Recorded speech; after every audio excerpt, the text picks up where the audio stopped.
ونعوذ بالله من شرور أنفسنا وسيئات أعمالنا من يهده الله فلا مضل له ومن يضلل فلا هادي له أشهد أن لا إله إلا الله وحده لا شريك له وأشهد أن محمدا عبده ورسوله يا أيها الذين آمنوا اتقوا الله حق تقاته ولا تموتن إلا وأنتم مسلمون أما بعد فإن أحسن الكلام كلام الله وخير الهدي هدي محمد صلى الله عليه وسلم وشر الأمور محدثاتها وكل محدثة بدعة وكل بدعة ضلالة وكل ضلالة في النار. Ma'asyiral muslimin, para pendengar yang berbahagia, pagi ini alhamdulillah kita dapat bertemu di saluran ini dan insyaallah kita akan meneruskan pembahasan tentang dosa-dosa besar. Kita sampai pada Al-Kabiratu Ar-Rabi'atu Wal-Ishrun, dosa besar yang ke-24. Sekedar mengulang kajian yang telah lalu, yaitu dosa besar yang ke-23, yaitu mencuri. Ya, tindakan pencurian yang sudah kita jelaskan bahwa ini termasuk dosa besar yang mana Allah Subhanahu wa taala telah mengancam pelakunya dengan hukuman yang berat di dunia, yaitu potong tangan, kemudian ancaman azab yang besar juga di akhirat. Termasuk ya, perbuatan mencuri yang paling buruk adalah mencuri di dalam masjid. Ya, seperti yang sering kita dengar kasus-kasus seperti ini. Ya, sebahagian orang yang tidak bertanggung jawab, oknum-oknum yang tidak bertanggung jawab tentunya, melakukan tindakan pencurian di dalam masjid. Masjid juga termasuk tempat yang terlindungi, yang mana siapa saja mengambil barang-barang dari masjid, ya, tanpa seizin ta'mir atau nadhir untuk dimiliki, baik itu uang di dalam kotak infak atau barang-barang masjid lainnya, ya, seperti jam dinding, pengeras suara, ampli, dan lain sebagainya. Ini termasuk tindakan pencurian yang terkena hukuman hudud, yaitu potong tangan. Dalam sebuah hadis riwayat Safwan bin Umayyah, ia mengatakan, ia bercerita, suatu ketika aku tidur di dalam masjid dengan berselimutkan pakaianku yang harganya 30 dirham. Tiba-tiba seorang datang dan mengambilnya dariku tanpa aku ketahui, yaitu dia mengambilnya diam-diam. Ini pencurian di dalam masjid, baik itu barang milik masjid maupun milik jemaah masjid, milik jemaah, milik orang-orang yang ada di situ. Tak lama kemudian pencuri itu tertangkap dan dibawa ke hadapan Rasulullah. Maka beliau pun memerintahkan agar tangannya dipotong. Jadi pencurian di dalam masjid ini dikenakan sanksi potong tangan atas pelakunya. Dan ini merupakan tindakan yang sangat buruk, karena dia melakukan pencurian, yaitu satu maksiat, dosa besar di rumah Allah Subhanahu wa taala. Maka hendaknya para spesialis pencuri barang-barang masjid itu bertaubat kepada Allah Subhanahu wa taala. Karena tindakan itu merupakan tindakan yang sangat buruk dan hina keji, yang mana pelakunya diancam dengan hukuman potong tangan. Ya, di dalam riwayat lain dari Ibnu Umar radhiyallahu anhuma, ia mengatakan Rasulullah sallallahu alaihi wasallam pernah memotong tangan seorang pencuri yang mencuri sebuah perisai dari suffah kaum wanita, yang harga perisai itu 3 dirham. Ya, itu sudah sampai rubu' dinar. Ya, di dalam kitab Aunul Ma'bud dijelaskan suffah kaum wanita itu maksudnya adalah tempat yang dikhususkan bagi mereka di dalam masjid. Tempat yang dikhususkan bagi mereka di dalam masjid. Biasanya dibuat naungan atau ruangan ya di dalam masjid.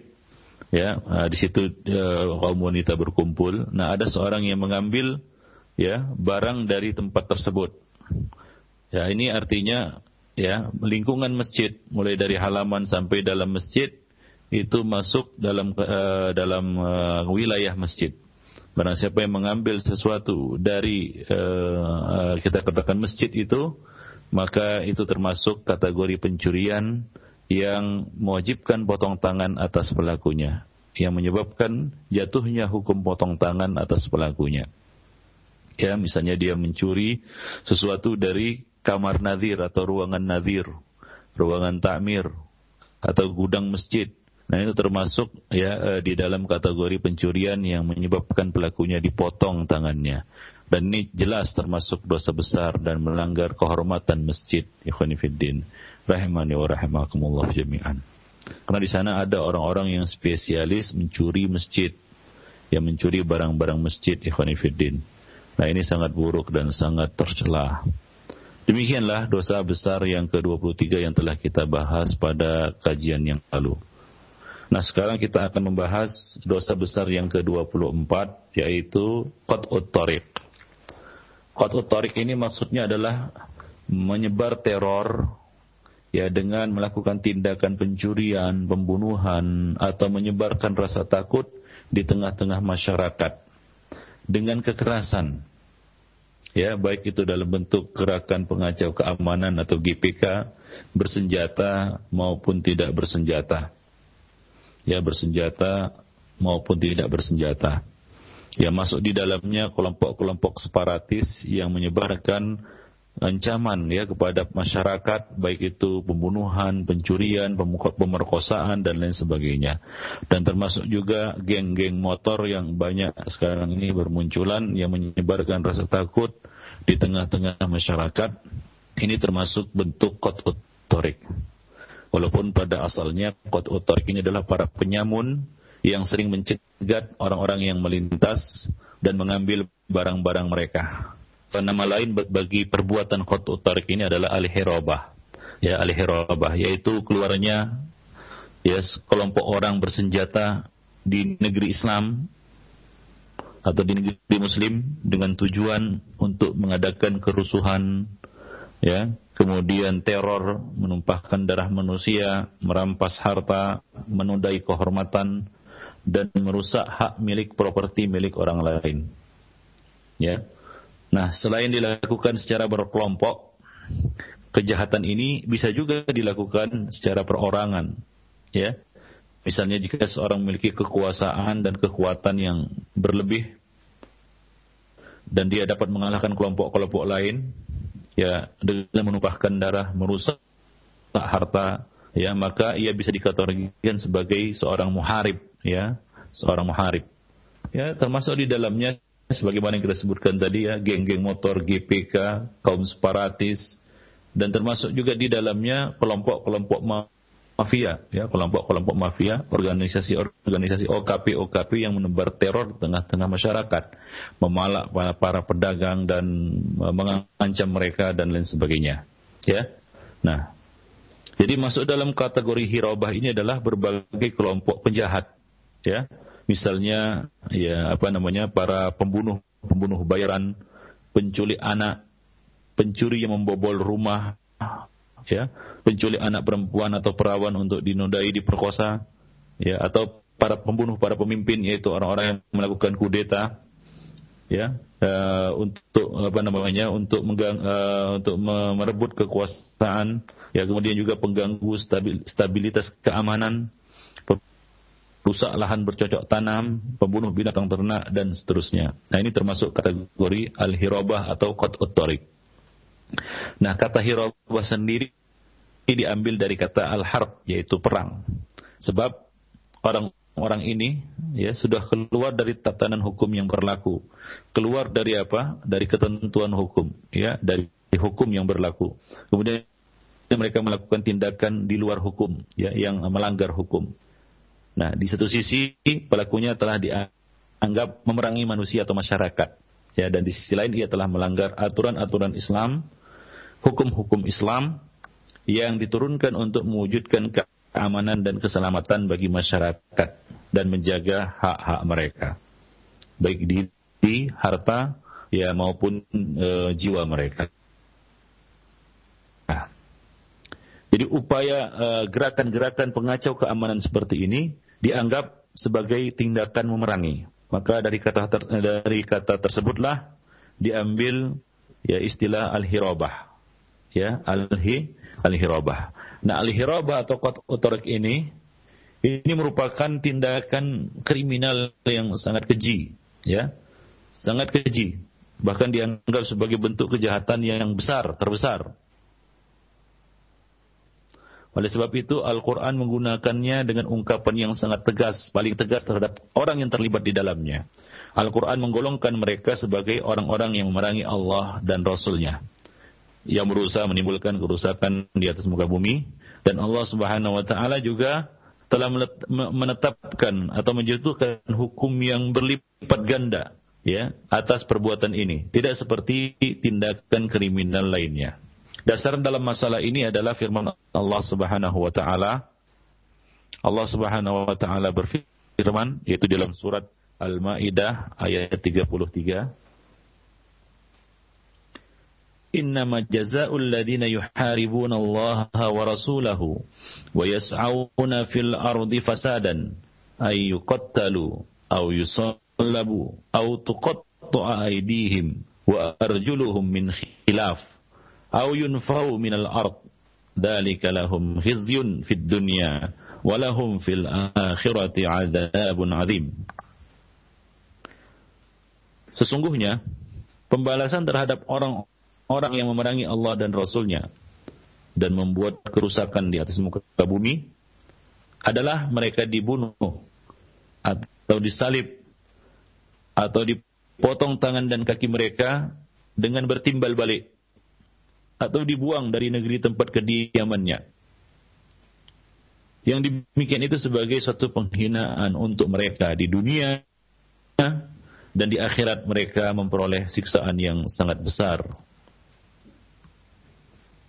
Ayat ini, ikhwani fiddin azanillahu wa iyyakum jami'an, ya, turun berkenaan dengan satu kisah atau kejadian peristiwa, ya, pada masa Rasulullah sallallahu alaihi wasallam.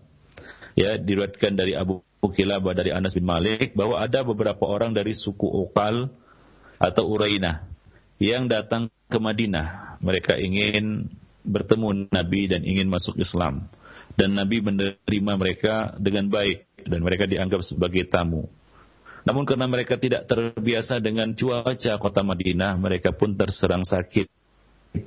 Mereka terserang demam, ya, hingga kondisi mereka memprihatinkan.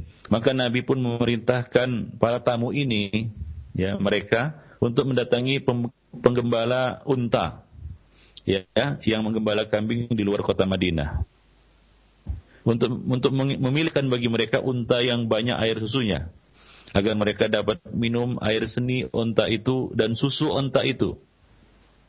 Maka mereka pun akhirnya pergi menemui penggembala tersebut, dan akhirnya mereka minumnya dan mereka pun sembuh.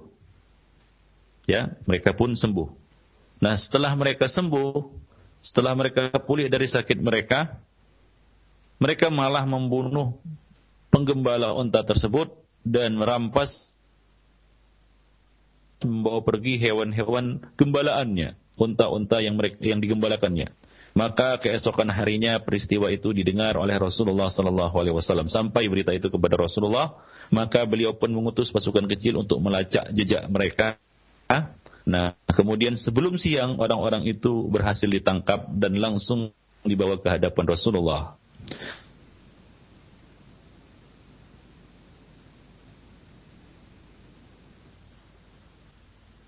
Mata mereka dicungkil dan mereka dicampakkan, dibuang ke tempat yang panas, yaitu di bawah terik matahari.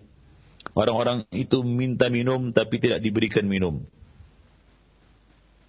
Ya, Abu Kilabah mengatakan mereka adalah orang-orang yang telah mencuri, membunuh, menjadi kafir setelah beriman dan memerangi Allah dan Rasul-Nya. Maka turunlah firman Allah Subhanahu wa taala dalam surat Al-Maidah ayat 33 tadi, "Innama jazaa'ul ladzina yuharibuna Allah wa rasulahu wa yas'auna fil ardi fasadan ayyuqattalu ila akhiril ayah." Ikhwani fid din, azani Allah wa iyyakum jami'an. Nah, itulah dia khizyun fid dunya, ya, wa adzabun alim wa adzabun azim fil akhirah. Hingga dikatakan bahwa mereka itu ya sampai menjilat-jilat tanah, ya, karena mereka kehausan dan mereka minta minum tapi tidak ada seorang pun yang memberikan minum kepada mereka. Ini adalah bentuk kehinaan atas mereka di dunia, dan di akhirat bagi mereka azab yang sangat pedih. Nah, itulah asbabun nuzul ayat tersebut, berkaitan dengan beberapa orang dari suku Uraina ataupun suku Ukal yang melakukan tindakan pencurian, pembunuhan, ya, dan murtad ataupun berbalik kepada kekafiran setelah keimanan. Maka Allah Subhanahu wa taala menurunkan ayat ini sebagai penjelasan, ya, tentang hukum orang-orang yang melakukan tindakan seperti itu. Kemudian di dalam riwayat lain dari Abdullah bin Umar, Rasulullah sallallahu alaihi wasallam bersabda berkaitan dengan masalah mengangkat senjata terhadap kaum muslimin. Nabi mengatakan, "Man hamala alaina silah falaysa minna." Barang siapa yang mengangkat senjata untuk menyerang kami, maka ia bukan dari golongan kami. Barang siapa yang mengangkat senjata terhadap kaum muslimin, ya, baik itu dengan tujuan untuk mengambil harta mereka atau, ya, mengacungkan senjata kepada kaum muslimin untuk membunuh mereka. Nah, ini lebih parah lagi, ini lebih besar lagi ancamannya. Nah, mereka termasuk Rasulullah mengatakan falaisa minna, mereka bukan dari golongan kami, kata Rasulullah sallallahu alaihi wasallam. Jadi, ya, diharamkan mengangkat senjata atau mengacungkan senjata atau mengarahkan senjata kepada kaum muslimin untuk mengambil harta mereka, seperti para penodong yang menodongkan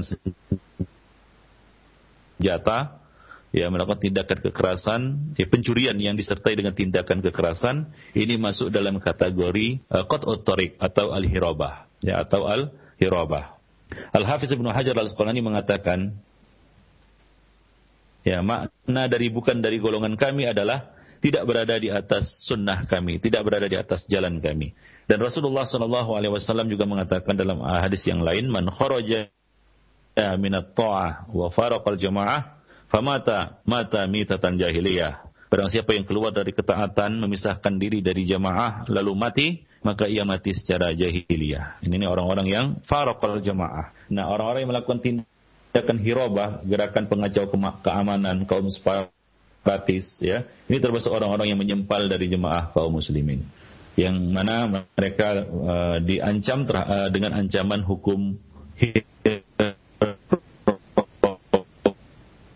ini, ikhwani fiddin rahimani wa rahimakumullah jami'an, ya. Dan penggolongan hirabah atau qat'ut thariq sebagai satu dosa besar itu sangat jelas, ya.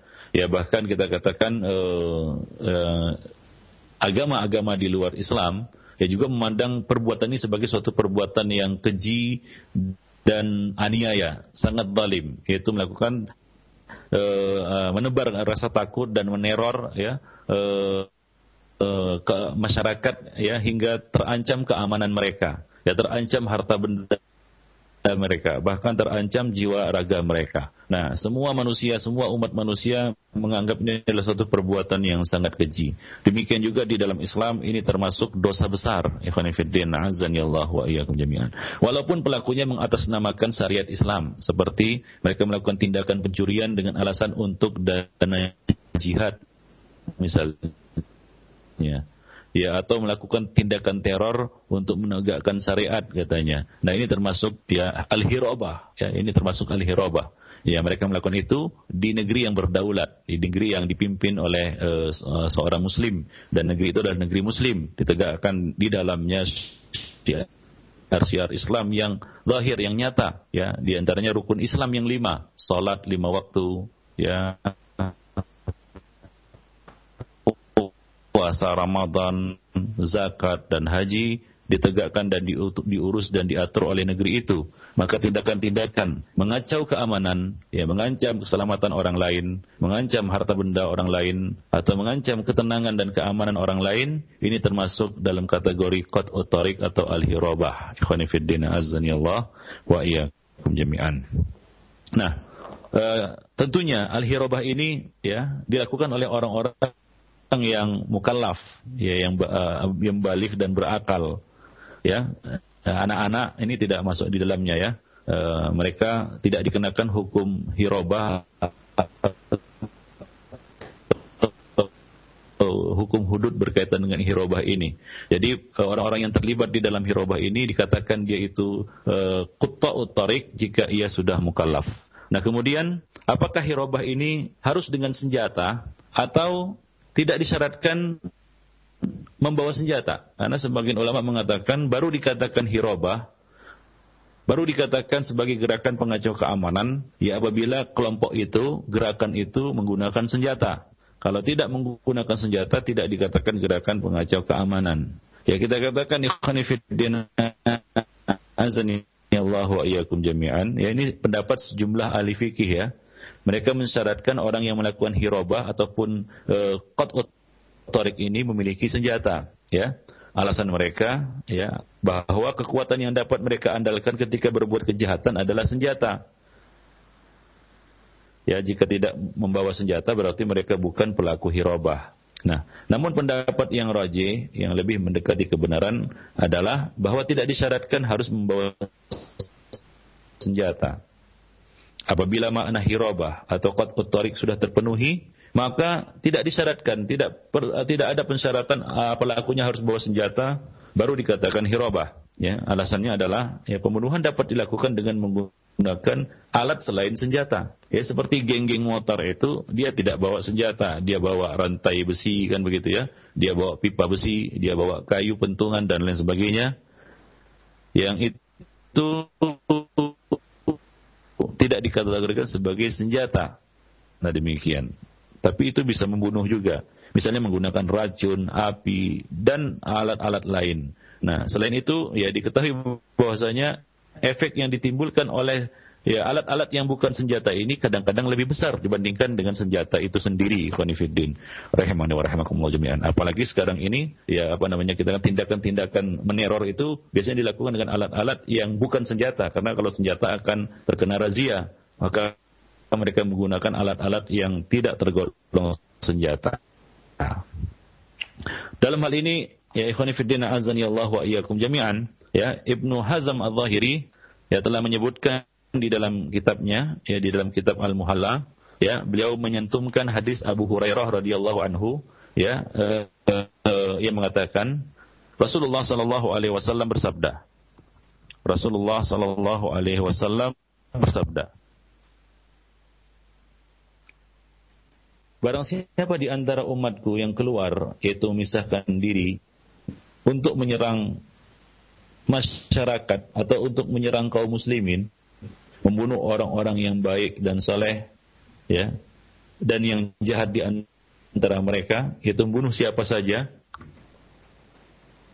ya, tidak peduli dengan orang-orang mukmin dan tidak memenuhi janji kepada kaum kafir zimmi yang terdapat di dalamnya, maka ia bukan golonganku.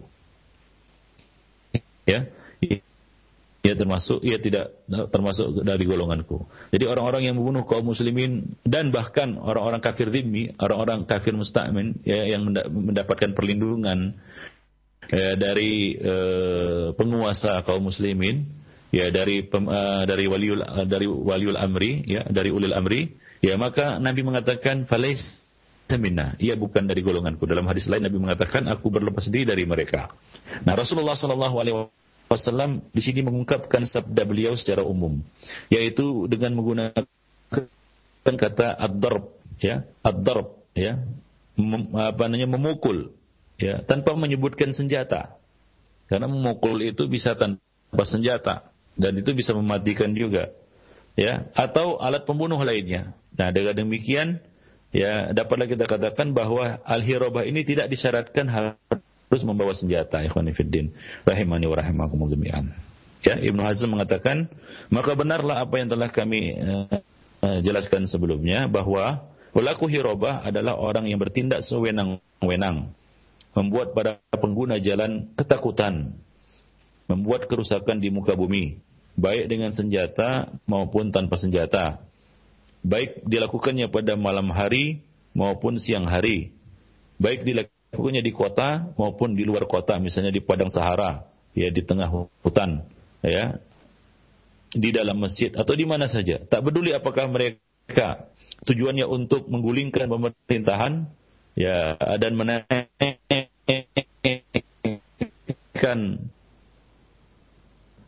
pemimpin mereka ataupun pemimpin kelompok itu menjadi khalifah ataupun sultan, ya, ataupun tidak. Baik dengan membawa, itu maksudnya untuk menggulingkan kekuasaan ataupun tidak. Ya, baik dengan membawa pasukan sendiri atau bantuan yang lainnya untuk memutus jalan, ya, di padang pasir misalnya. Ya, nah, tidak peduli apakah ia seorang penduduk sebuah desa ataupun penduduk kota.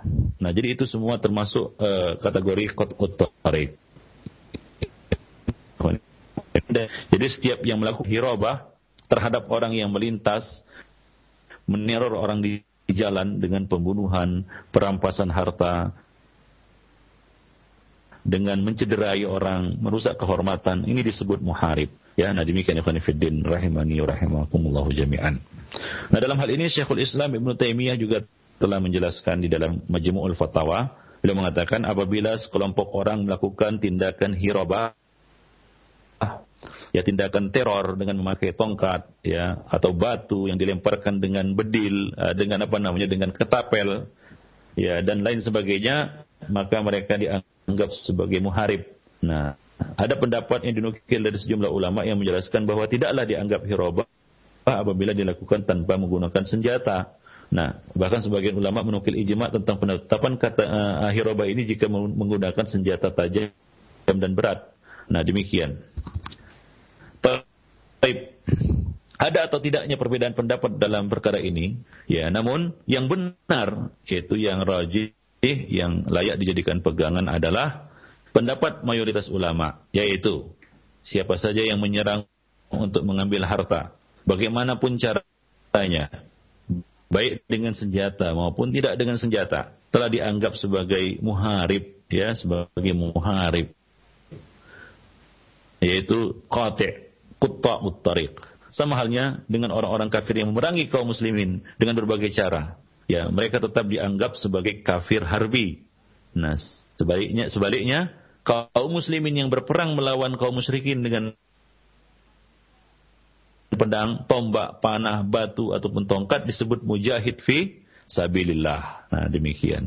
Nah, jika pembunuhan dilakukan secara diam-diam dengan tujuan mengambil harta korban, ya, seperti penjaga toko yang disewa untuk menjaga para musafir, menyelinap dan membunuh orang-orang itu agar dapat mengambil harta mereka, atau memanggil orang lain, ya, atau seorang memanggil orang lain ke rumahnya untuk menjahit, mengobati dan lain sebagainya, lalu dibunuh supaya ia dapat menguasai hartanya, maka semua itu disebut sebagai pembunuhan secara diam-diam, ya, dan dia pelakunya ini termasuk, ya, kategori muharib, ikhwan fillah rahimani wa rahimakumullah jami'an. Ya, seperti yang banyak terjadi, adanya perampasan, ya, mobil rental, ya, di dalam masalah qat'ut thariq ini tidak disyaratkan pelakunya harus membawa senjata. Ya, apa saja yang alat-alat yang bisa digunakan untuk meneror itu termasuk dalam kategori qat'ut thariq ataupun hirabah. Ya, seperti yang kita jelaskan sebelumnya tadi, yaitu orang-orang yang merampok taksi ataupun yang mobil-mobil rental, ya, dengan membunuh supirnya, lalu membuangnya dan mengambil mobil ataupun harta milik supir tersebut. Nah, ini termasuk kategori hirabah dan pelakunya disebut muharib. Dan kadang-kadang pelakunya itu hanya menggunakan seutas tali saja untuk melakukan kejahatannya. Jadi tidak disyaratkan harus dilakukan dengan senjata. Nah, kemudian apakah hirabah ini harus dilakukan di tempat yang sepi atau jauh dari pemukiman, misalnya di hutan, ya, di jalan raya yang sepi, atau bisa juga dikategorikan sebagai hirabah jika pelakunya melakukannya di kota besar, di tengah keramaian. Nah, sejumlah ulama mensyaratkan hirabah ini dilakukannya di padang pasir, ya, atau di hutan, di tempat yang sepi. Sekiranya seseorang melakukannya di perumahan warga, maka ia tidak disebut muharib. Ya, nah demikian. Sebab dalam hal ini yang wajib diberlakukan adalah hukum hudud atas para perampok. Nah demikian ikhwan fillah azani Allahu akum jami'an, ya. Nah adapun sebagian ulama lainnya mengatakan ya bahwa mereka juga bahwa hukum melakukan hirabah di kota ataupun di padang pasir sama saja. Karena ayat di atas bersifat umum, mencakup semua muharib. Ya, nah demikian ikhwan fillah. Ya bahkan bahayanya lebih besar jika kejahatan itu dilakukan di dalam kota. Nah, maka dari itu pelakunya lebih layak dimasukkan dalam kategori al-hirabah atau muharib. Nah, dalam hal ini Syekhul Islam Ibnu Taimiyah menjelaskan kepada kita di dalam Majmu'ul Fatawa, ya orang-orang yang melakukan hirabah di perumahan-perumahan warga, ya lebih berhak dijatuhi hukuman daripada orang yang melakukannya di tempat sepi, misalnya di padang pasir ataupun di hutan. Alasannya adalah perumahan merupakan lokasi untuk memperoleh keamanan dan ketenangan, ya serta tempat manusia saling membantu. Nah, kehadiran para pelaku hirabah di sana pasti berakibat timbulnya tindakan kejahatan yang lebih parah, sebab mereka akan merampas harta yang ada di dalam rumah, kemudian membunuh jiwa mereka, mengancam keselamatan mereka, mengusik ketentraman dan keamanan mereka. Sementara seorang musafir yang biasanya hanya membawa sebagian hartanya. Nah, kalau hirabah itu dilakukan di tengah hutan misalnya, ya di mana korbannya ini adalah para musafir. Nah, musafir tentunya tidak membawa banyak harta. Adapun orang yang melakukannya di tengah kota ataupun di tengah-tengah pemukiman warga, nah ini mudaratnya dan kerusakannya tentunya lebih besar lagi. Jadi pendapat yang kuat adalah tidak membedakan lokasi. Ya, apakah itu terjadi di perumahan, di padang pasir, atau di tengah-tengah hutan, ikhwan fillah. Ini berdasarkan keumuman ayat yang meliputi semua jenis pelaku hirabah dan mencakup semua tempat, ikhwan fillah. Rahimani wa rahimakumullah jami'an. Ya, jadi perompakan, ya pembunuhan, perampasan harta, perusakan kehormatan itu bisa saja terjadi di padang pasir, di tengah hutan, di dalam gedung, di lembah ataupun di gunung, ya di tempat di mana saja, ikhwan fillah. Rahimani wa rahimakumullah jami'an. Nah, kemudian apakah tindakan hirabah ini harus dilakukan secara terang-terangan atau sembunyi-sembunyi? Ya, menurut beberapa ulama, salah satu syarat hirabah adalah dilakukan secara terang-terangan, yaitu mengambil harta secara langsung. Adapun jika dilakukan secara sembunyi-sembunyi, nah itulah yang dinamakan dengan mencuri. Sementara jika dilakukan dengan cara merampas harta, kemudian kabur, ini namanya menjamret. Ya, merampas harta, pencopet, pejamret. Ya, yang pelakunya tidak dikenakan hukum hudud, potong tangan, hanya dikenakan hukuman takzir, kemudian denda, ya atas pelakunya. Nah demikian, seperti yang sudah kita jelaskan sebelumnya. Ya, demikian pula hukumnya jika ada satu atau dua orang yang membuntuti dari di belakang satu kafilah, satu rombongan, lalu ia mencuri barang, maka itu disebut pencopet ataupun pencuri. Ya, lalu setelah itu mereka lari. Ya, sebabnya ialah mereka tidak mengadakan perlawanan. Nah, demikian ikhwan fillah. Nah, jika pelakunya berjumlah beberapa orang dan melakukan penjarahan, maka barulah mereka disebut sebagai perampok atau perompak. Nah, demikian. Nah, jadi mereka mengatakan, ya, para ulama mengatakan bahwa al-hirabah ini dilakukan secara terang-terangan dan pelakunya melakukan tindakan kekerasan ketika mengambil barang tersebut. Ya, seperti yang kita saksikan sekarang ini, ya para perompak ataupun penyamun pajak laut ataupun sejenisnya, mereka melakukannya dengan kekerasan. Ya, yaitu pencurian, perampasan disertai dengan tindakan kekerasan, yang mana mereka tidak lari setelah melakukan perompakan itu, setelah melakukan tindakan kejahatan itu mereka tidak lari, bahkan mereka mengancam ya korbannya, ya mengancam korbannya. Nah, ini termasuk qati'ut thariq atau muharib, ya yang dikenakan hukuman yang disebutkan di dalam ayat yang kita bacakan tadi, yaitu ya dipotong tangannya secara bersilangan, atau disalib atau dibunuh. Nah, demikian ikhwan fillah, atau dibuang dari muka bumi. Nah, berkaitan dengan masalah hukum hudud yang dijatuhkan ini, ya jadi ada 4 ya hukuman yang ditetapkan di dalam Al-Quran atas pelaku hirabah ini. Ya, yang pertama hukuman mati. yang kedua hukuman salib, yang ketiga hukuman potong tangan dan kaki secara menyilang, yang keempat hukuman pengusiran, pengasingan. Ya, pengusiran ataupun pengasingan. Nah, semua hukuman di atas termaktub dalam Al-Qur'an dengan kata sambung au, ya atau. Oleh karena itu para ulama berbeda pendapat di dalam masalah ini. Ikhwani fiddin, azanillahu wa iyyakum jami'an. Ya.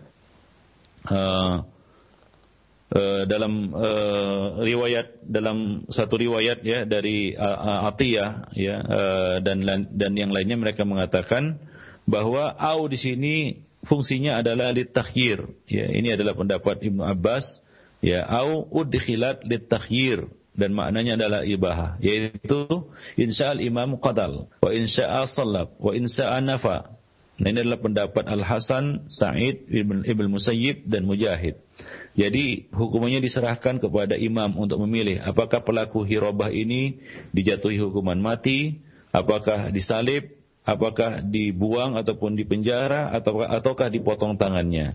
Nah, ini adalah pendapat Al-Hasan, Sa'id Ibn Musayyib dan Mujahid. Adapun Asy-Syafi'i mengatakan, Al-Imam Asy-Syafi'i mengatakan bahwa hukumnya yuhaddu kullu wahidin biqadri fi'lihi.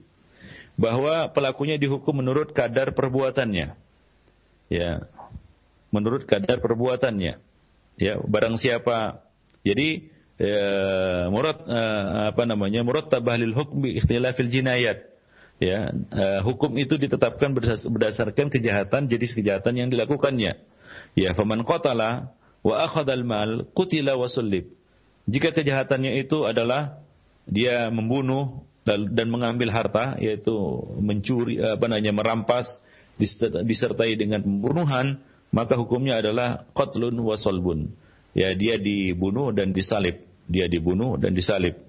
Nah, kemudian barang siapa yang mengambil harta, namun dia tidak membunuh, dia merampas harta saja, ya dia mengancam pemiliknya, ya lalu dia ambil secara paksa dan dengan kekerasan, tapi dia tidak membunuh, maka lam yuktal, dia tidak dijatuhi hukuman bunuh, dia dijatuhi hukuman mati, tapi qat'un, ya dipotong tangan dan kakinya secara bersilang.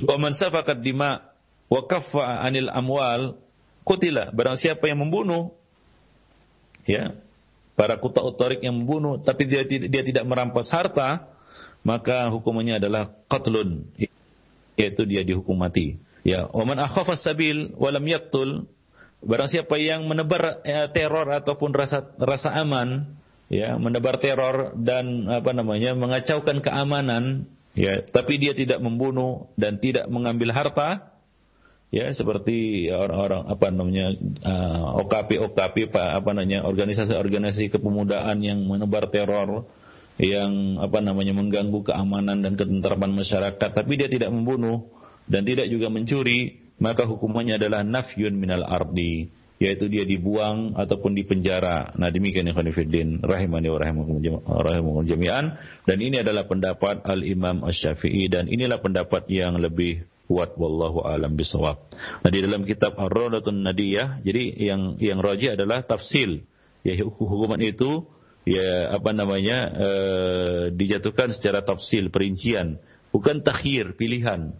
Ya, bukan takhir pilihan sebagaimana dikatakan oleh pendapat pertama bahwa imam ataupun pemerintah waliul amri bebas memilih hukuman yang akan dijatuhkan kepada pelaku hirabah ini, ya pelaku teror ini. Nah, kemudian di dalam kitab Ar-Rawdatun Nadiyah, ya dikatakan hukuman yang dijatuhkan imam adalah hukuman yang nilainya mengandung maslahat yang sesuai bagi setiap penyamun. Ya, termasuk apabila kejahatan ini dilakukan di dalam kota dengan catatan pelakunya sengaja membuat kerusakan di muka bumi. Nah, demikian ikhwan fillah rahimani wa rahimakumullah. Jadi diserahkan menurut kemaslahatan, ya mana yang lebih menimbulkan efek jera bagi para pelakunya. Seperti pendapat yang diungkapkan oleh Al-Imam Syafi'i di atas tadi, ikhwan fillah rahimani wa rahimakumullah jami'an. Jadi jelaslah ikhwan fillah bahwa al-hirabah ini termasuk dosa besar, ya, termasuk dosa besar yang diancam dengan hukuman hudud di dunia dan juga diancam dengan hukuman akhirat yang pedih ataupun yang besar. Ikhwan fillah, a'azzani Allah wa iyyakum jami'an. Baik. Nah, itulah dia dosa besar yang ke 24, yaitu qat'ut thariq, ya, pelaku tindakan pencurian dengan kekerasan, ya, dan menebar rasa takut, ya, dan mengacaukan keamanan, ya, kaum muslimin. Ini masuk dalam kategori qat'ut thariq, ya, ataupun al-hirabah, yang Allah Subhanahu wa taala telah ancam dengan hukuman yang berat di dunia dan bahkan berlipat ganda dan adab di akhirat. Ya, nah demikian saja ikhwan fillah kajian kita pada hari ini. Ya, mudah-mudahan Allah Subhanahu wa taala tetap melindungi kita dari segala keburukan dan menjadikan kita hamba-hamba yang bertaubat kepadanya, ya, dan bertobat dari kesalahan-kesalahan yang kita lakukan. Nah, demikianlah untuk selanjutnya kita buka ruang untuk tanya jawab, insyaallah. Baik, terima kasih jazakallah khairan atas materi dan pembahasan yang telah Ustaz sampaikan. Dan ikhwatal Islam, selanjutnya sesi tanya jawab kami buka untuk Anda. Kami akan buka terlebih dahulu untuk pertanyaan melalui telepon 0218236543. Dan kami harapkan pertanyaan Anda sesuai dengan pembahasan dan tema kita agar lebih memperdalam materi kita di pagi hari ini. Satu penanya yang sudah masuk, kita sapa saja. Halo Pak. Halo, Assalamualaikum warahmatullahi wabarakatuh. Assalamualaikum warahmatullahi wabarakatuh. Dari mana? Awalil dari Jambol. Silakan Pak. Sebatas mana orang mengganggu dengan hobinya kemusikan, dengan kemaksiatan sebagai musik itu terhadap tetangga gitu. Apakah termasuk pada hukum ini? Bagaimana solusinya gitu? Jazakallahu khairan. Wassalamualaikum warahmatullahi wabarakatuh. Waalaikumsalam warahmatullahi wabarakatuh. Nah, bisa menyimak dengan jelas Ustaz? Nah. Ya, tentunya itu tidak termasuk, ya, melakukan tindakan yang mengganggu tetangga, tapi tidak membahayakan jiwa mereka dan tidak merampas harta benda mereka dan tidak mengganggu rasa aman mereka, ya, keamanan jiwa raga dan harta benda mereka. Ini tidak termasuk al-hirabah, ya. Nah, tidak termasuk hirabah, itu termasuk tindakan kita katakan maksiat, ya, mengganggu zalim, ya, kezaliman, ya, mengganggu tetangga. Nah, mengganggu tetangga ini adalah perbuatan yang tercela tentunya, ya, dan termasuk perbuatan yang dikatakan oleh dalam Islam sebagai tindakan aniaya terhadap orang lain, ya, termasuk di dalamnya, ya, para pengurus masjid yang menyetel murotal keras-keras sebelum sholat, ya, itu termasuk mengganggu orang lain, ya, ini termasuk mengganggu orang lain, ya, walaupun yang disetel itu Al-Quran. Ikhwani fillah, azani Allah jami'an, bukan hanya musik, ya. Jadi janganlah kita melakukan tindakan yang mengganggu ketenangan dan kenyamanan orang lain. Nah, itu tidak dibenarkan di dalam Islam. Nah, itu termasuk tindakan aniaya, tindakan kezaliman. Nah, Rasulullah SAW telah berlindung kepada Allah dari jarin su, dari tetangga yang su. Ya, termasuk tetangga yang su adalah tetangga yang mengusik ketentraman tetangganya, ya, dengan, ya, suara musik, atau dengan keributan, atau dengan tangannya, atau dengan tindakan-tindakan yang merugikan tetangganya. Nah, demikian ikhwani fillah, azani Allah wa iyyakum jami'an, ya. Nah, jadi yang kita sorot sekarang ini adalah yang banyak sering dilakukan oleh para takmir ataupun nadhir ataupun pengurus masjid, yaitu memutar murotal keras-keras, ya, sebelum azan biasanya itu, ya, hingga sangat mengganggu. Dan kadang-kadang itu terjadi pada seringnya itu terjadi pada bulan Ramadan, ya, mereka memutar keras-keras, ya, pengeras suara ke luar sehingga, ya, tengah malam, ya, teriak-teriak, ya, membangunkan sahur, ya, dan memutar murotal keras-keras. Nah, ini adalah tindakan yang mengganggu ketentraman dan dilarang di dalam Islam, ikhwan fillah. Nah, yang lebih parah lagi, orang-orang yang melakukan itu menggunakan ayat-ayat Allah untuk mengganggu orang lain. Nah, itu kesalahannya atau dosanya di double itu. Ya, dia satu, dia mengganggu orang lain. Kemudian yang kedua, alat yang digunakannya untuk mengganggu orang lain itu adalah Al-Quran, adalah tilawah Al-Quran. Nah, Al-Quran yang seharusnya itu membawa rahmat bagi sekalian alam, dibaca untuk ditadaburi, ya menjadi petunjuk bagi umat manusia, digunakan untuk mengganggu ya ketenteraman masyarakat. Jadi hendaknya para pelakunya bertaubat kepada Allah Subhanahu wa taala dan menghentikan dengan segera perbuatan mereka itu, karena itu sangat mengganggu dan merusak keindahan Islam. Coba bagaimana komentar orang-orang non-Islam melihat ya fenomena ataupun kita katakan perbuatan seperti itu, tindakan seperti itu. Ya, akan terbetik dalam hati mereka.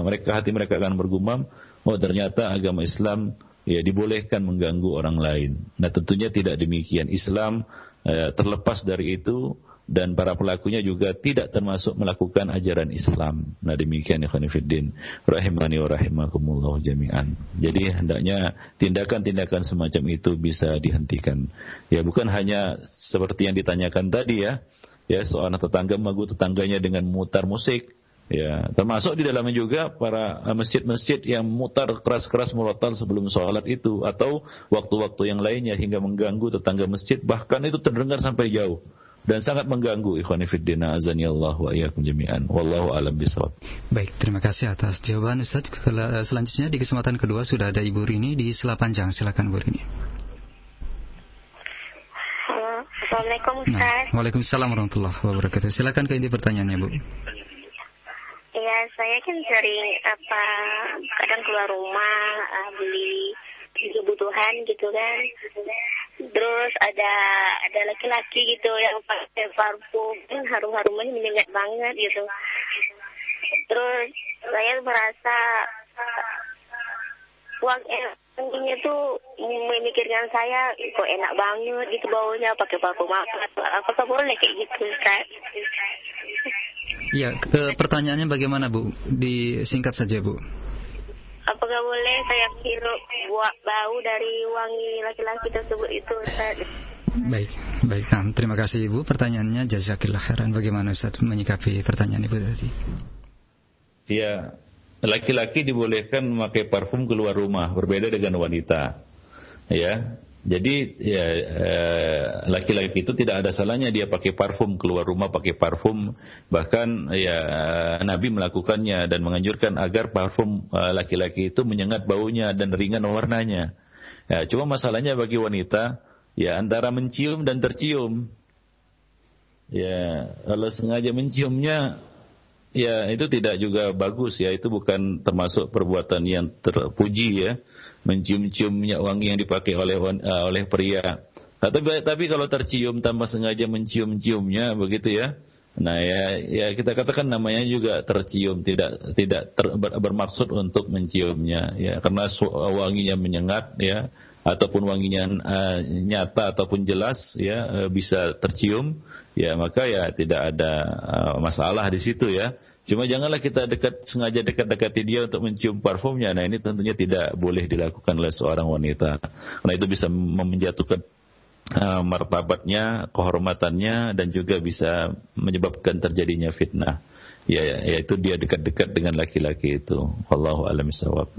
Namun di sini perlu kita sedikit singgung yang berkaitan dengan pembahasan kita pada hari ini, yaitu sebagian orang ya, baik laki-laki apalagi perempuan yang memakai parfum untuk membius. Nah, ini sering terjadi ini. Ini termasuk tindakan kejahatan yang bisa digolongkan sebagai qat'ut thariq. Membius orang lain dengan parfumnya ya, atau menghipnotis ya korbannya ya. Pelakunya memakai minyak wangi untuk menghipnotis ataupun membius korbannya, kemudian mengambil barangnya. Ya, mengambil barangnya. Nah, ini termasuk tindakan teror ya, kita katakan kejahatan yang disertai dengan kekerasan. Ikhwani fiddin azanillahu jami'an, dan pelakunya bisa dikenai hukuman potong tangan ya, sebagaimana yang kita jelaskan. Ini bisa termasuk dalam kategori al-hirabah ya, karena dia tidak mengambilnya tidak seperti pencopet, ya, tidak seperti perampas, ya, yang merampas kemudian lari, tidak. Tapi dia melumpuhkan, ya, korbannya dengan alat-alat, ya, baik itu alat yang untuk membius ataupun membuatnya tertidur dan lain sebagainya. Nah, wallahu a'lam bishawab. Baik Ustaz, jazakallah khairan. Dan di kesempatan ketiga sudah ada Ibu Yanti di Depok, silakan Bu. Assalamualaikum. Waalaikumsalam warahmatullahi. Silakan ke inti pertanyaan Bu, dan mohon dipersingkat. Ya Pak Ustaz, saya mau nanya, kita boleh gak berobat itu, maksudnya dengan kita masuk ke gereja terus minta didoakan oleh pendeta, tapi di TV itu ternyata betul gitu sembuh gitu, banyak buktinya gitu Ustaz sembuh. Terus saya mau, tetangga saya orang Nasrani gitu Pak Ustaz, dia mengajari seperti itu. Habisnya saya sangat putus asa harus bagaimana gitu. Berdoa sudah tapi belum dikabulkan Pak Ustaz. Baik, terima kasih Ibu atas jawabannya, atas pertanyaannya. Silakan Ustaz. Ya, yang pertama, ikhwani fiddin azanillahu jami'an, hukum berobat itu adalah mubah. Ya, hukum berobat itu adalah mubah. Ya, kemudian, ya, berobat dengan cara seperti itu adalah cara yang dilarang, adalah, ya, perbuatan yang dilarang. Ya, kita minta doa kepada orang non muslim, ya, kepada orang kafir, ya, untuk kesembuhan. Ya, kita berdoa kepada siapa? Minta doa kepada siapa? Dia minta kepada Allah atau kepada Tuhannya. Nah, itu adalah perbuatan yang diharamkan dan tidak boleh dilakukan, ya, oleh seorang muslim. Nah, demikian, ya. Kemudian yang ketiga, kewajiban kita adalah memohon kesembuhan kepada Allah Subhanahu wa taala. Ya, minta kesembuhan kepada Allah Subhanahu wa taala dan jangan berputus asa. Ya, Allah Subhanahu wa taala mengatakan, ya, wa idza maridtu fahuwa yashfin. Dan jika aku sakit, maka dialah Allah Subhanahu wa taala yang menyembuhkanku. Dan kita harus terus memohon kepada Allah Subhanahu wa taala kesembuhan. Ya, wa la ya'asu min rahillahi illa al-qaumul kafirun, dan tidaklah berputus asa dari rahmat Allah, ya, kecuali orang-orang yang kafir. Ya, kita tidak boleh berputus asa. Kita harus tetap sabar, terus berdoa dan minta kesembuhan kepada Allah Subhanahu wa taala. Coba lihat Nabi Ayub yang diuji dengan sakit yang sangat parah, dan tidak ada penyakit yang lebih parah daripada penyakit yang telah menyerang Nabi Ayub, di mana seluruh badannya rusak, ya, kecuali tinggal jantungnya saja. Jantungnya masih berdegup, jantungnya masih berdetak. Sementara seluruh sekujur tubuhnya yang lainnya sudah busuk, sudah, ya, kita katakan hancur, ya, sudah rusak. Ya, diserang penyakit itu hingga istrinya lari darinya. Tapi dia tidak putus asa, dia terus berdoa kepada Allah Subhanahu wa taala. Akhirnya Allah Subhanahu wa taala memberikan jalan keluar dan memberikan kesembuhan bagi beliau. Ya, nah demikian alaihi salam. Ya, wa may yattaqillah yaj'al lahu makhrajan. Barang siapa yang bertakwa kepada Allah, niscaya Allah akan beri baginya jalan keluar. Ya, Allah kasih kesembuhan. Terus berdoa kepada Allah Subhanahu wa taala dan jangan berputus asa. Janganlah kita, ya, korbankan agama kita untuk mendapatkan kesembuhan. Ya, agama kita adalah modal. Ya, modal yang sangat berharga bagi kita, yang tidak akan kita tukar dengan apapun. Ya, akidah yang yang mulia ini tidak akan kita jual dengan harga apapun, walau bagaimanapun harganya. Ya, walaupun itu pertaruhannya adalah dengan nyawa dan jiwa kita. Ikhwani fiddin azanillah wa iyyakum jami'an. Jadi tetaplah kita berdoa kepada Allah, lakukanlah pengobatan yang syar'i, baik itu tibun nabawi maupun pengobatan-pengobatan yang dibolehkan secara Islam, di dalam Islam. Dan jauhilah perkara yang disebutkan tadi, karena itu dapat merusak akidah kita, bahkan dapat membuat kita jatuh dalam kekufuran wal iyadu billah. Nah, demikian. Wala tamutunna illa wa antum muslimun. Janganlah sekali-kali kamu mati kecuali dalam keadaan muslim. Demikian, ya, semoga kita diberi keteguhan dan kesabaran dan keistiqomahan di atas agama Allah Subhanahu wa taala. Ya muqallibal qulub, tsabbit qalbi, tsabbit qulubana ala dinika. Nah, demikian. Baik, terima kasih atas jawaban yang telah Ustaz sampaikan. Dan di kesempatan selanjutnya kita angkat pertanyaan dari pesan singkat. Dan ada pendengar kita yang menyampaikan pertanyaan. Ustaz, bagaimanakah menebus kesalahan bila dahulunya ada yang pernah mencuri uang infak atau sedekah masjid? Apakah boleh dikembalikan lagi? Demikian, Ustaz. Ya, ikhwani fiddin rahimani wa rahimakumullah jami'an. Para ulama mengatakan, ya, la tanfa'us sariqu taubatahu. Ya, la tanfa'us sariqu taubatuhu. Ya. Pencuri itu tidaklah bermanfaat taubatnya illa, kecuali ayarudda ma sariqahu. Kecuali dia mengembalikan apa yang telah dicurinya. Fa in kana muflisan tahallal min sahibil mal. Jika ternyata barang yang dicurinya itu sudah enggak ada lagi di tangannya, sudah habis, lalu dia muflis, artinya enggak bisa mengembalikannya, maka dia harus minta halal kepada sahibil mal, kepada pemilik harta itu. Nah, demikian. Jadi taubat seorang pencuri itu, ya, di samping 3 syarat taubat yang sudah ma'ruf, yaitu dia berhenti mencuri, kemudian dia menyesali, ya, aksi pencuriannya itu. Yang ketiga, dia tidak mengulanginya lagi, berazam tidak mengulangi pencurian itu di kemudian hari. Syaratnya bertambah 1, yaitu dia harus mengembalikan apa yang telah dicurinya tadi. Ya, tidak bermanfaat taubat baginya jika dia tidak mengembalikannya, ya, kepada, ya, pemiliknya. Dalam hal ini jika dia mencuri, ya, barang masjid, dia pulangkan ke masjid. Ya, dia pulangkan barang itu ke masjid. Nah, demikian. Itu syarat taubatnya, ikhwan fiddin rahimani wa rahimakumullah jami'an. Wallahu a'lam bishawab. Baik, terima kasih atas jawaban yang telah Ustaz sampaikan. Kemudian masih ada waktu saja untuk selanjutnya kita angkat pertanyaan yang datang dari Bapak Rofik di Jakarta. Ustaz, apakah penebar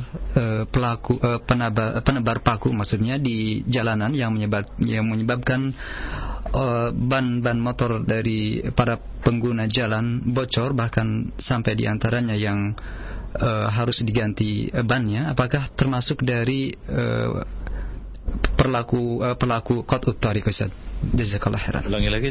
Ulang lagi. Nah, Ustaz, apakah penebar paku di jalan yang menyebabkan ban-ban pengguna jalan menjadi bocor, apakah termasuk ke dalam perilaku qat'ut thariq? Jazakallah khairan. Iya, itu termasuk qat'ut thariq, ya. Dan itu termasuk ikhafatus sabil, menebar rasa takut, ya, di jalan raya, ya, ikhafatus sabil, ya. Nah, sebagaimana katakan tadi, ya, mazhab Imam Syafi'i, ya, man akhafas sabil walam yaqtul walam yasrik, ya, nufiya minal ard. Nah, barang siapa yang menebar rasa takut di jalan raya atau di mana saja, sementara dia tidak melakukan pembunuhan, dia juga tidak mencuri. Ada sebagian orang yang usil, kan begitu ya, dia menyebar paku di jalan, kemudian orang-orang, ya, terkena paku itu dan kempes bannya, kemudian, ya, tentunya ini menyulitkan, ya, terjadi kemacetan, bahkan mungkin terjadi kecelakaan lalu lintas dan lain sebagainya, ya. Nah, demikian. Dia tidak mencuri barang-barang di mobil itu, ya, dia tidak merampas ataupun tidak mengambil secara paksa, ya, barang-barang, ya, pengemudinya, ya, cuma sekedar begitu saja, maka ini termasuk qat'ut thariq yang hukumannya adalah nafyun minal ardi, yaitu dia dipenjara, ya, dibuang ataupun, ya, di sini dalam hal ini tentunya sekarang ini tidak dibuang tapi dipenjara. Ya, ditangkap pelakunya, dijebloskan ke dalam penjara. Dan jika dengan tindakannya itu menyebabkan nyawa orang lain hilang, ya, misalnya dia sebar paku di jalan, terjadi kecelakaan dan mati, ya, akibat kecelakaan itu, maka, ya, dia bisa dijatuhi hukuman qisas, dan ini termasuk qat'ut thariq yang dikategorikan, ya, ada 2 kejahatan di sini. Dia menebar rasa takut ataupun mengancam keamanan keselamatan orang lain. Yang kedua, dia telah menghilangkan nyawa orang lain, dan dia bisa dihukum dengan hukuman yang berat, ya, lebih berat lagi, yaitu dia dipenjara atau dia di qisas, ya, karena telah melakukan itu dengan sengaja. Bukan dia tanpa sengaja, misalnya seorang tanpa sengaja menjatuhkan paku di jalan. Dia sengaja menyebar paku di jalan, apalagi di jalan tol, dan dia tahu akibat dari perbuatannya itu bisa membahayakan dan mengancam keselamatan dan nyawa orang lain. Nah, demikian ikhwan fillah rahiman. Bahkan ini bisa menimbulkan kerusakan yang lebih besar lagi apabila terjadi kecelakaan beruntun dan lain sebagainya. Ya, termasuk juga orang-orang yang memutus rel kereta api misalnya. Nah, itu bisa sangat berbahaya. Atau ya melakukan tindakan-tindakan yang membahayakan keselamatan penerbangan, pelayaran kapal dan lain sebagainya. Ya, dan dia lakukan itu dengan sengaja, ya, maka ini pelakunya bisa dijatuhi hukuman yang lebih berat lagi. Bukan hanya sekedar nafyun minal ardi. Wallahu a'lam bishawab. Baik Ustaz, pertanyaan pendengar tadi menutup perjumpaan kita untuk di pagi hari ini. Kami ucapkan terima kasih, jazakallah khairan Ustaz. Dan ada kesimpulan akhir atau kata penutup untuk perjumpaan kita, silakan. Nah, ikhwani fiddin rahimani wa rahimakumullah jami'an, para pendengar yang berbahagia. Pada hari ini pagi ini kita telah membahas Al-Kabirah Ar-Rabi'atu wal-Ishrun, dosa besar yang ke-24, yaitu qat'ut thariq atau al-hirabah, melakukan tindakan mengacau keamanan, ya, dengan melakukan pengerusakan, pembunuhan, ya, pencurian, perampokan dan jenisnya. Nah, ini merupakan dosa besar yang diancam dengan hukuman yang berat di dunia, yaitu Allah Subhanahu wa taala mengatakan ayyuqattalu aw yusallabu aw tuqatta aydihim ya wa arjuluhum min khilaf aw yunfau minal ard. Ya, dibunuh, ya, hukumannya adalah hukuman mati, salib, kemudian dipotong tangan dan kakinya secara bersilangan, kemudian dibuang ataupun dipenjara. Nah, demikian. Dan di akhirat Allah mengatakan walahum fil akhirati adzabun azim. Bagi mereka azab yang pedih di akhirat. Nah, ini merupakan dosa besar tindakan yang sangat besar, ya, kita katakan kerusakannya di tengah-tengah manusia, dan Allah Subhanahu wa taala menggolongkannya sebagai orang-orang yang mufsid fil ard, ya, mufsid fil ard, dan Allah Subhanahu wa taala ya menyebut mereka sebagai orang-orang yang muharibunallaha wa rasulah, orang-orang yang memerangi Allah dan Rasulnya.